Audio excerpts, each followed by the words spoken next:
And so you come out and get both wins. Last time you wrestled her, she beat you at the Open. What was the difference this time? Just solid pressure.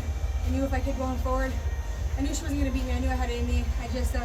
I beat myself up, you know. If I lose, I feel like genuinely, it's not because the person's better than me. I think I beat myself up. And, you know, after I lost at the Open, I punished myself. 51 seconds, I gave up that match. You know, I had the lead, and I did sprints, I did air dying.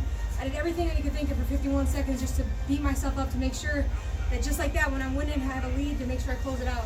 And because that's what's going to be like at the World Championship. As long as I put the pressure on them, they're going to get tired, and I can open up and start scoring. Do you like it better when you're the one chasing someone than being chased? You know, I think for a long time in my career I was, you know, the underdog, and then I burst on the scene and made my first world team in 14, and that pressure broke me. I ended up having my worst year of my whole career in 15. You know, I thought it was the end of the world for me. Thought I should maybe leave the sport and chase my other dream, which was being a counselor. But then I just had to remember who that little girl was that started the sport, and why I did it, and because I genuinely love the sport. So to answer your question, you know, I should be ready to go at all times. I think of people who make it to the top and they have to hold it, the Jordan Burroughs of the world, that's hit my head off. It's an incredibly hard thing to do. And I'm still working to always train like I'm the underdog, always train like I'm losing, but always have the confidence like I'm the number one. She was able to get to your leg in that first match, and that was actually how she scored at the Open. Yeah. Did you kind of panic there, or what was kind of go through your head? No, I didn't panic. I just trusted my training. We've been doing so many of those goes where I was getting the early lead, and I had a short time left, and it was exactly like the Open. It was exactly like how I trained, and I could hear my coaches, you know, get my hips back, you know, head up, swivel my hips, and you know, I knew that I was never going to accept defeat. I was not going to let her get that last takedown on me. So I didn't panic. I just trusted my training. The vast majority of us have never been in that position where you're on top and you're talking about what you dealt with in 2015. What makes it so challenging? Can you elaborate on that?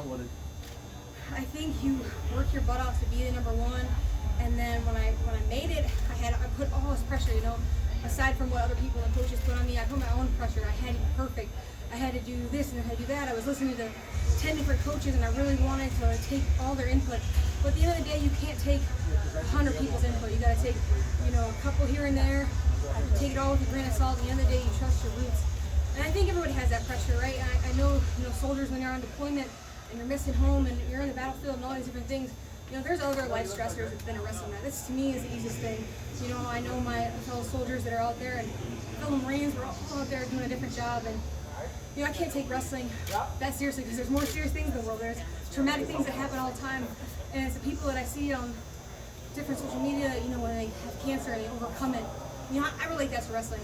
Not that it's the same thing, because I don't want to sound ignorant, but like, you know, to overcome that and have the optimism to do those sort of things, it's amazing. So I think you're wrong in a sense that everybody's got their battles in different ways, and you just have to learn to take that with a little bit of optimism and trust yourself and trust what you have to do. And, you know, at the end of the day, you'll rise above it. They wear these big glasses. I'm saying there's a different persona when you have them on and you don't. Yeah, I think JB is JB. I think I'm always Jenna.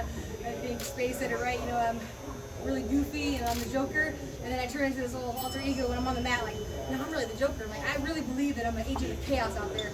And so when I am up and it's a short time, I control that chaotic event. You know, I know she's not gonna rise above that because I created that chaos, and I know I'll prevail. So I don't know if it's the glasses or not, but whatever it is, it's working. For last year when you were at Final X, and you know, we talked yesterday, and you said that, you know, the atmosphere kind of got to you a little bit. What was the difference this year, and how did you feel, you know, coming out of that tunnel? You know, I work with a sports psychologist a lot, and you know, I knew that when those things were happening to me, like when if I got those nerves, I just kept telling myself that, you know, fear is a good thing because fear excites me, fear motivates me. Fear is like this adrenaline. I actually love fear, and instead of being afraid of it and running from it like I was last year, like, oh, I'm so nervous because I want to win so bad, I like embrace like, yeah, I want to win so bad. Like, I want to do this. I want to represent the country. I want to qualify with weight. And so now, you know, I put this job on me. It's an Olympic weight, and I'm proud to do it. I'm proud to get this medal and sit in a really pretty position next year. Jenna, you're a New York native. How was it competing so close to home? It was amazing. I wore black and red for the Rutgers. I was hoping they were liking this. I took a little mock off Anthony Ashnall's singlet, and I was talking to Adidas, and I was like, yeah, I really want a black and red one to represent Rutgers, and hopefully they liked it. And it's just good to be on the East Coast, enjoying myself. My family's out here. I have some younger athletes that are here that you know, they watched me grow up wrestling in New York, so it's an honor to be back on the East Coast. Talk about being the final match at Final X when the hype is all around you. Do you embrace that? Do you love that? I do love it. It's a crazy thing to be a female wrestler and be the biggest match of the first session. That's an honor. It's a great thing. It shows how women's wrestling is growing. It shows that people like competitive wrestlers. You know, people like people that have heart out there. And I think whether you're women's freestyle, your Greco, or your men's freestyle, like we're all out here trying to represent our country. And I think the people of New Jersey seem to like it. So yeah, it was great to be the highlight match this morning. You know the NCAA now is considered women's wrestling as an emerging sport. What impact if you do well the world and maybe the Olympics would make that even come more? I hope that people on the East Coast where I'm from, you know, 'cause New York's got a lot of female wrestlers. I hope they see our athletes out there doing well and really fight for these programs to get, you know, to be in the NCAA. It's all, we can advocate for ourselves, but it's all these really great guys at all these programs and these, you know, like Tom Rand, they're pushing for female wrestlers. They have, you know, an RTC that's doing extremely well. It's all those guys that are buying into the program and they're like, you know what, not only do we want to train these guys, we want to wrestle with these girls. And because we're all iron sharpens iron. So I hope they see how competitive we are, and I hope all the NCAA programs start getting RTCs and inviting women and Greco so that we can truly grow this great sport. So you're back on the East Coast. You just claimed the spot. Where's the first spot you're going to get some food now? I gotta ask Twitter or Instagram, I guess. I gotta find out what's the best spot.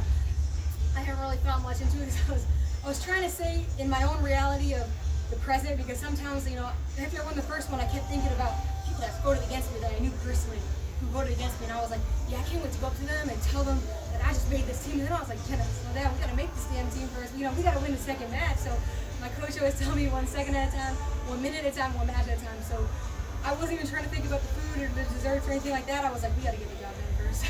But if you have any spots, let me know. You talked about your adjustments in the US Open where just working hard every second, focusing on just where your mind is at every second. Was it just that, or what other adjustments did you make? Was it lifestyle, or was it mostly technique and mental training? What was it? I have to say, honestly, it was mostly a technical thing. Very rarely did I have someone just blatantly shooting in repeatedly onto my lead leg. That was the first time I had that in a long time. Allie didn't take actually a shot. She did all reshots last year. Kelsey, Arian, all those guys didn't shoot on my legs, and so I had to look at why they weren't able to shoot because my offense was so intense. You know, my pressure, my hand fighting was so intense they couldn't do that. So I think at the Open, I was a little bit like a ghost. You know, I just expected things to happen, and I didn't get after it. And that's why my coach Lewis, kept yelling at me saying, "Go get it, Jenna." And so I think it was a mental adjustment and just a little bit of a technical adjustment. Nothing too crazy. And that was very apparent with your real lines and re-attacks from your shots. I'm glad you noticed that. I'm glad it showed that I worked on it. Congrats. Awesome. Thanks so much.